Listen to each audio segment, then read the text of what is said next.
யார் யார் என்னென்ன பண்ணீங்களோ நீங்களா உண்மையை ஒத்துக்கிட்டு சரி பண்றீங்க. நானா கண்டுபிடிச்சேன், அவ்வளவுதான். இவ ஒருத்தி 10ஆவதே படிக்கல, சும்மா தான் பேசிக்கிட்டு போய் காய்ப்பு எடுப்போ கண்டுபிடிக்கிறாளா? உனக்கு குக்கர் வீட்டுல எத்தனை வச்சு தெரியாது, இதுல பேச்ச பாரு. பருப்பு கீழே சிந்தி இருக்கு. அப்போ பருப்பு டப்பால இந்த காசை யாரோ எடுத்திருக்காங்க.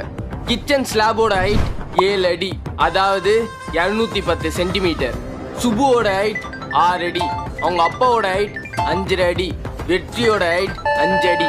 கிச்சன்ல எப்பவுமே இல்லாத ஸ்டூல் இன்னைக்கு இங்க இருக்கு. சுபுவா இருந்தா ஸ்டூல் தேவையில்ல, அவங்க அப்பாவா இருந்தா இந்த காசே தேவையில்ல. அப்போ இங்க இருந்த காசை எடுத்தது வெற்றி.